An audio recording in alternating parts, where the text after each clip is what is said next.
Cal Choy Leadership Institute, organizer of today's town hall meeting on ending youth violence and murders in Washington, D.C. And today, with the help of Dr. Stith and our panel, and most importantly, the young people in the audience, we'll work towards developing a working coalition, a movement of sincere and dedicated individuals and organizations, heroes, if you will, whose mission is to eliminate the most serious health problem that exists within our community today, and that is the violence and the disregard for human life that is so prevalent among our youth. However, before we can solve or eliminate the problem, we should first determine how things have gotten so out of hand. And when we follow the evidence attempting to get to the root cause of violence among our young people, we'll find that much of the problem lays with us, the adults.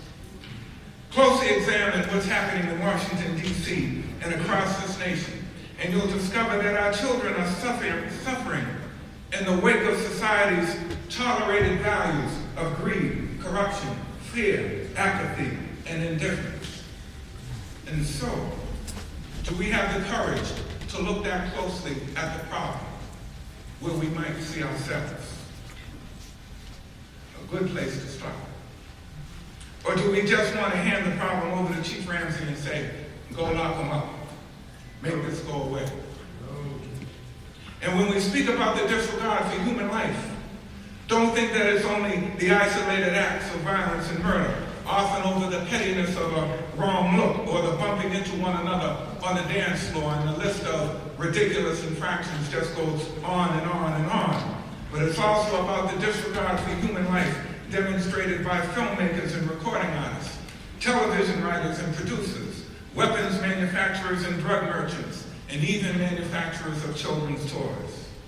And let's not forget the politicians that seek to repeal laws attempting to keep assault weapons off of the street, and who also do sleight of hand tricks with the people's land and resources, closing our hospital and taking our land and giving it to multi-millionaire developers, some of whom give us little in return of value, choking the very life out of the neighborhoods in the name of development. So my friends, we cannot remain still or quiet while our good sense is being assaulted on all fronts and our children are being struck down in record numbers.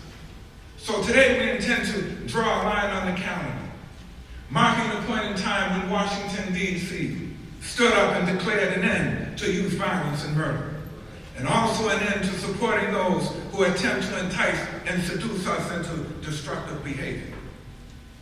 And we also intend to speak and act with the spirit of the voters of Washington, D.C., when they removed from office last week those they perceived to favor rapid development with little regard to its social costs, more than working to improve the living conditions in our poor and underserved communities.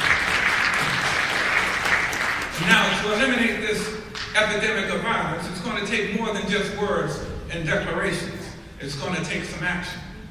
And so, ladies and gentlemen, we've called you here this afternoon in hopes that you'll leave here an advocate for peace in your neighborhoods, schools, and circle of family and friends. And we're faced with the biggest challenge in the early years of this new century, and that is our own self-destructive behavior. And we must unite and organize and mobilize the entire city around this issue. And everyone is important in this effort. This is not a mission solely for law enforcement and government or the grieving parents and families of victims of violence. This is a mission for us all. We all have a stake in safe neighborhoods. So there is no specialized education required, relevant job title or lofty position that best qualifies you to work towards affecting positive change in our neighborhoods. All that is needed is desire and commitment to action. And if you don't know where to start, then begin by volunteering to work with one of the organizations here today. Or maybe even start your own organization. But get organized and get moving on this problem.